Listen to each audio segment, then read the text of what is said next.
Hello everyone, welcome to online study point. आज है 24 जून और आज के इस वीडियो में हम 24 जून से रिलेटेड करंट अफेयर के सभी इंपॉर्टेंट क्वेश्चन को कवर करेंगे। और आप में जो भी रेलवे के एस्पिरेंट हैं उनके लिए टेक्स्ट बुक पर आरआरबी एनटीपीसी 2021 के अपडेटेड और लेटेस्ट 176 टेस्ट ये आप लोगों को मिलेंगे, जिसमें कि 26 टोटल टेस्ट फ्री हैं। साथ में आप लोगों को आरआरबी एनटीपीसी इसका जो CBT 2 होना है इसके लिए अपडेटेड 90 टेस्ट, जूनियर ट्रांसलेटर के 200 टेस्ट और ये सभी आप लोगों को मिल सकेंगे। साथ ही आप फ्री टेस्ट के लिए साइन अप कर सकते हैं फॉर बेटर एक्सपीरियंस और यूज़ द कूपन स्टडी 10 का कूपन आप यूज़ किए और टेक्स्ट बुक पर काफ़ी सारे एग्ज़ाम्स के स्टडी मटेरियल और मॉक टेस्ट ये अवेलेबल होते हैं, जिसमें आप लोगों को रेलवे, SSC, बैंकिंग, डिफेंस आदि सभी एग्ज़ामों से रिलेटेड 8000 प्लस मॉक टेस्ट एक साल के लिए कितने में 299 में और 2 साल के लिए ये आप लोगों को मिल सकेगा 499 में। तो यदि आप इसे लेना चाहें तो आप स्टडी 10 का कूपन इस्तेमाल करके इसे परचेस कर सकते हैं। इससे आप लोगों को 30 रुपये एक्स्ट्रा डिस्काउंट मिल सकेगा। लिंक डिस्क्रिप्शन बॉक्स में दी हुई है।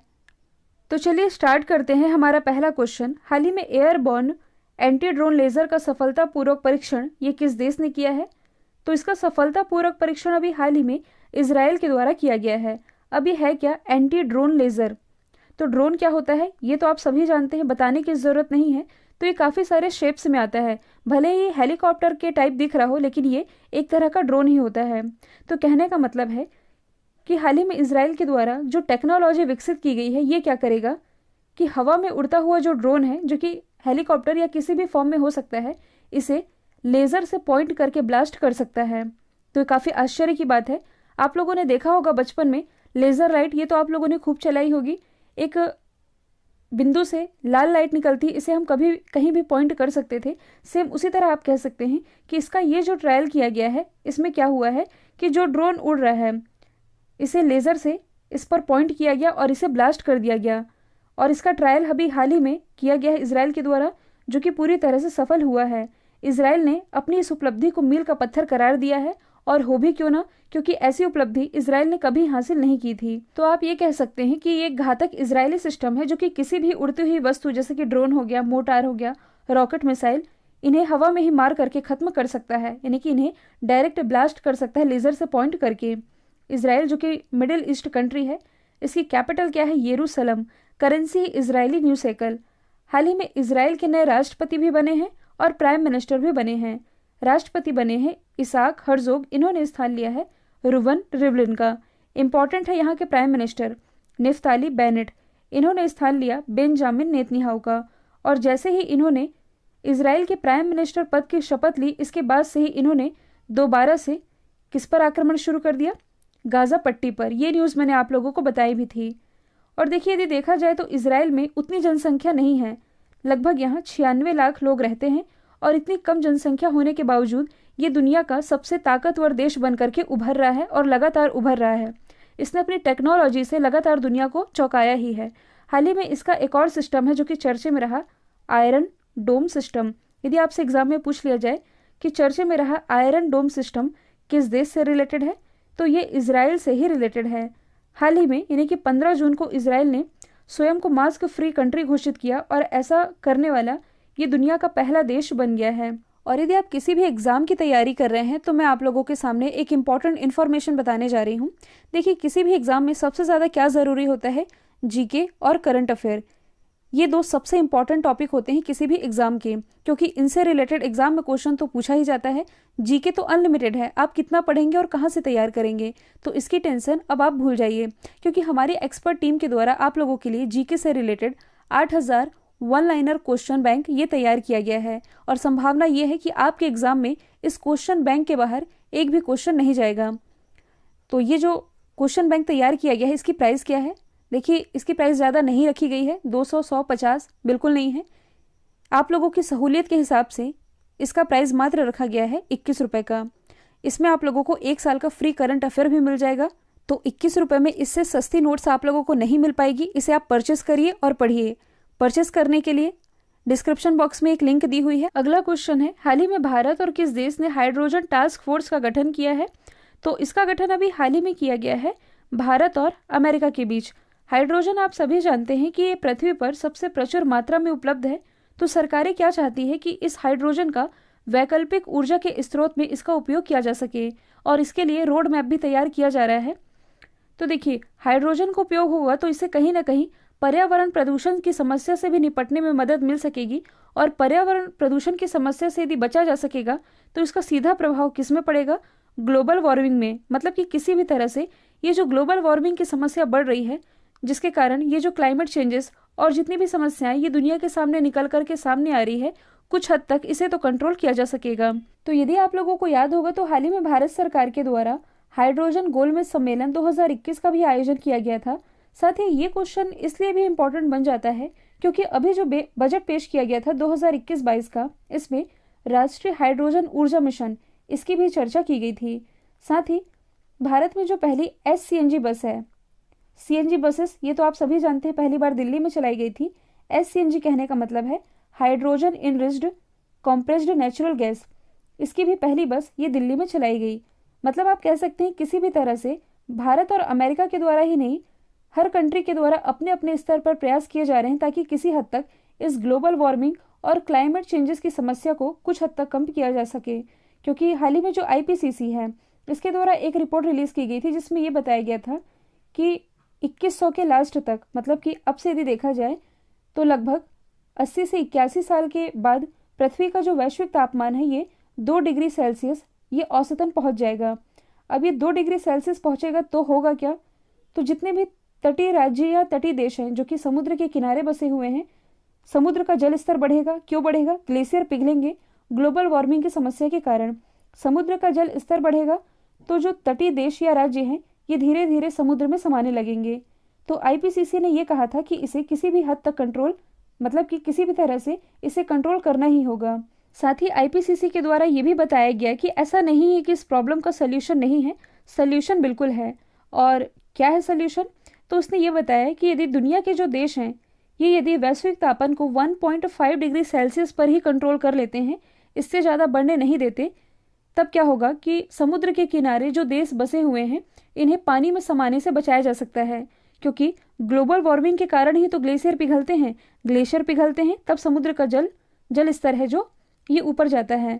और यदि इस वैश्विक तापमान को ही कंट्रोल कर लिया जाता है तब इस समस्या से बचा जा सकेगा। इसलिए यदि आप लोगों को याद होगा तो सरकारें काफ़ी प्रयास भी कर रही है। क्या कर रही है? तो सल्यूशन तो ये भी है कि ज़्यादा से ज़्यादा ग्रीनरी को बढ़ावा दिया जाए, यानी कि वृक्षारोपण किया जाए अधिक से अधिक।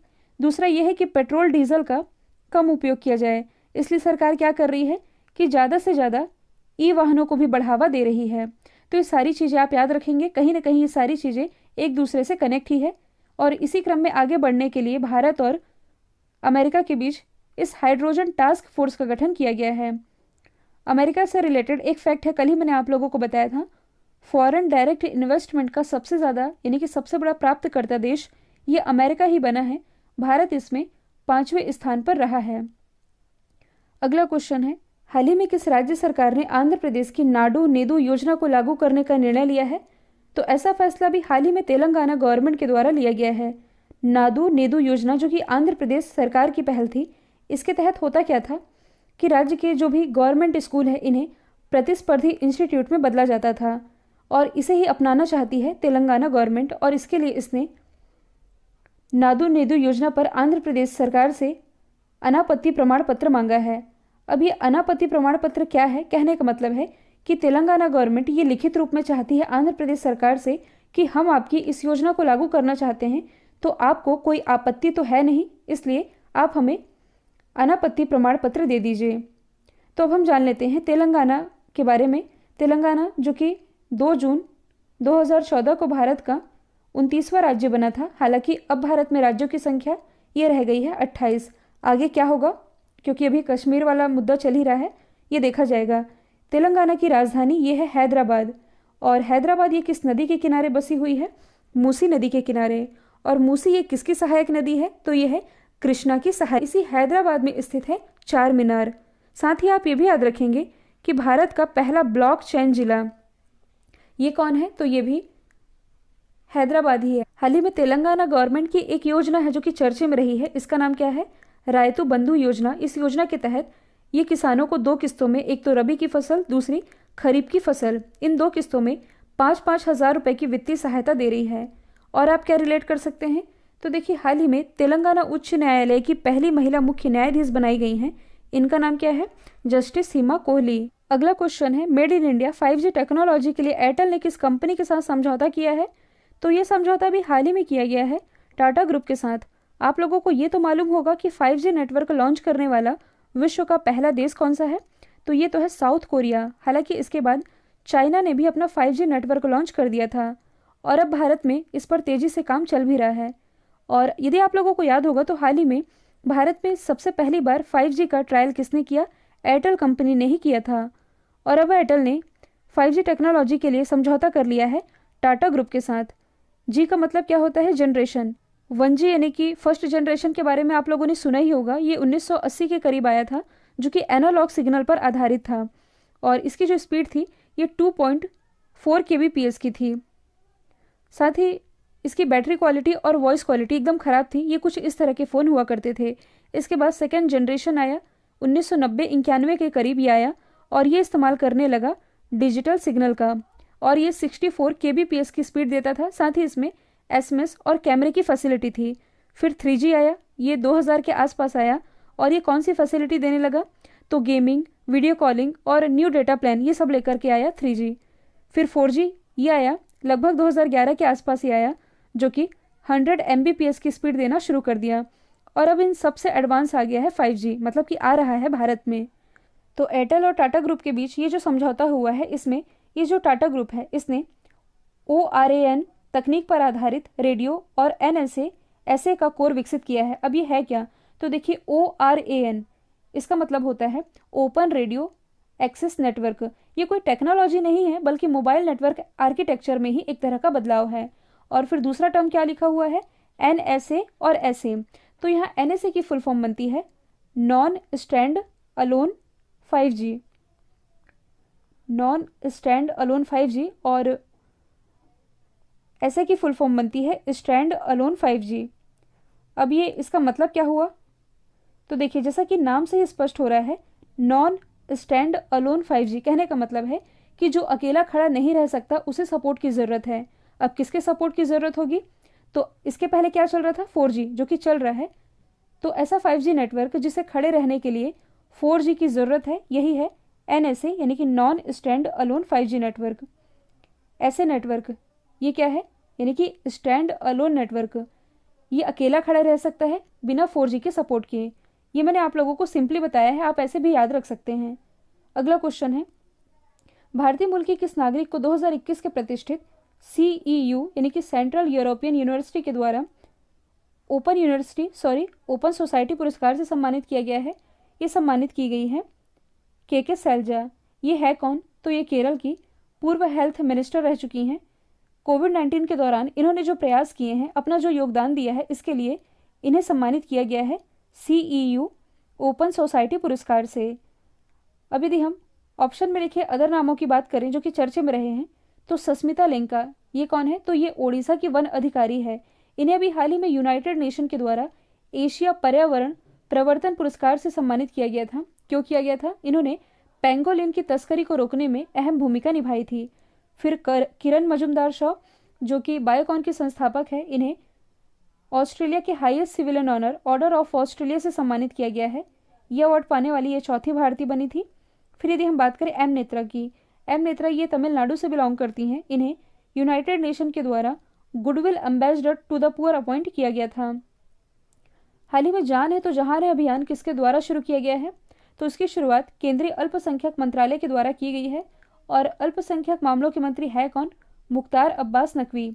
इन्होंने इस अभियान की शुरुआत की है और ये है क्या? तो एक तरह का कोविड टीकाकरण के लिए जागरूकता अभियान है, ताकि लोगों के बीच जो अफवाहें हैं वैक्सीनेशन को लेकर के ये दूर हो सके। और इसके लिए इन्होंने इस अभियान की शुरुआत उत्तर प्रदेश के रामपुर जिले से कर दी है। जर्मन कंपनी बायर ने सेमिनिस ब्रांड के तहत भारत में येलो गोल्ड 48 को व्यावसायिक रूप से पेश किया है। ये किसकी किस्म है? ये आपसे सिंपल भी एग्जाम में पूछा जा सकता है कि चर्चे में रहा येलो गोल्ड 48 ये है क्या, क्योंकि ऐसे क्वेश्चन बनते भी हैं। तो ये पीला तरबूज है। ये कुछ इस तरह का तरबूज है जो कि चर्चे में रहा है। ये बीमारी कम फैलाता है, साथ ही ये इन्फेक्शन से बचा रह सकता है। और इसे ही हाल ही में भारत में व्यावसायिक रूप से पेश किया गया है। अच्छा, आप लोगों ने एग्ज़ाम में कई बार देखा होगा कि कुछ इस तरह से पूछा जा सकता है कि पूसा ये किस फसल की किस्म है, तो आप जानते ही हैं ये गेहूं की प्रजाति है, यानी कि किस्म है। इसके अलावा सोनाली, गुमती, ये सभी गेहूं की कैटेगरी में आती हैं। मोस्टली गेहूं की ही किस्में एग्जाम में पूछी जाती हैं। तो मैं आप लोगों को बताती हूँ, एक आप याद रखेंगे HB4। अब ये क्या है, तो मैंने आप लोगों को बताया था कि हाल ही में जो अर्जेंटीना है इसके द्वारा दुनिया के पहले जेनेटिकली मॉडिफाइड गेहूं को मान्यता दी गई है और इसका नाम HB4 ही रखा गया है। किस देश की लॉरेन हार्बर्ड ये क्वालिफाइंग योग्यता में संशोधन के बाद ओलंपिक के लिए क्वालिफाई करने वाली, मतलब कि इसमें भाग लेने वाली पहली ट्रांसजेंडर होंगी? तो ये बिलोंग करती है न्यूजीलैंड से।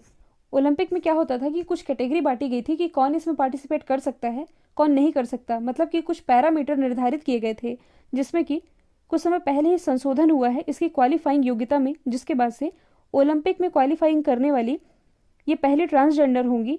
नाम क्या है? Lauren Harbard. न्यूजीलैंड से बिलोंग करती हैं और इसके पहले, मतलब कि 2013 से पहले ये पुरुषों की प्रतिस्पर्धा में भाग लिया करते थे। तो सबसे पहले हम ICC के बारे में ही जान लेते हैं, क्योंकि हाल ही में इसने अपना स्थापना दिवस मनाया है। 23 जून 1894 में इसकी स्थापना हुई थी। हेडक्वार्टर लॉजन, स्विट्जरलैंड में है। अध्यक्ष हैं थॉमस बाक, ये दोबारा से इसके अध्यक्ष बनाए गए हैं। पहला ओलंपिक जो कि 1896 में एथेंस, यूनान में खेला गया था। और महिलाएं ये इसमें कब से शामिल होना शुरू हुई थी? 1900 से। अब यदि हम बात करें न्यूजीलैंड की, इसकी कैपिटल है Wellington, currency dollar, prime minister हैं स्कॉट मॉरिसन।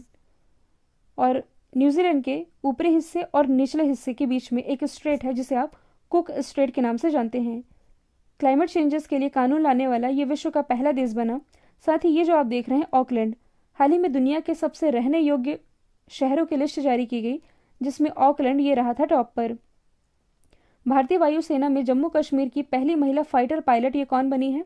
तो जम्मू कश्मीर की पहली महिला फाइटर पायलट जो कि भारतीय वायुसेना में शामिल हुई हैं, इनका नाम है माव्या सूदन, जिनकी इमेज आप देख पा रहे हैं। तो ये जो माव्या सूदन है ये जम्मू कश्मीर के राजौरी जिले की रहने वाली ही। इनकी उम्र है 23 साल और इन्होंने जम्मू कश्मीर की पहली महिला फाइटर पायलट बन करके इतिहास रच दिया है। देखिए, जम्मू कश्मीर की कुछ और महिलाएं हैं जो कि चर्चे में रही है किसी न किसी कारण से। माव्या सूदन के बारे में हमने डिस्कस कर लिया। यदि हम बात करें पूजा देवी की, तो पूजा देवी ये जम्मू कश्मीर की पहली महिला बस ड्राइवर बनी है। साइमा उमैद जम्मू कश्मीर की पहली महिला पावर लिफ्टर बनी, ये हाल ही की न्यूज़ है। आयशा अजीज़, तो ये भारत की सबसे कम उम्र की पायलट बनी, महिला पायलट। इनकी उम्र 25 साल है और ये जम्मू कश्मीर से ही बिलोंग करती हैं। जम्मू कश्मीर के प्रेजेंट टाइम में उपराज्यपाल कौन है? तो ये है जीसी मुर्मू तो अब हमारे CAG बन गए हैं। अभी कौन है? मनोज सिन्हा।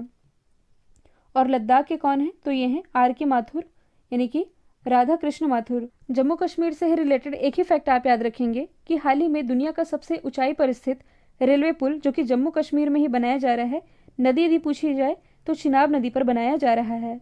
अगला है 21वीं सदी के सबसे महान बल्लेबाज जो कि घोषित किए गए हैं, सचिन तेंदुलकर।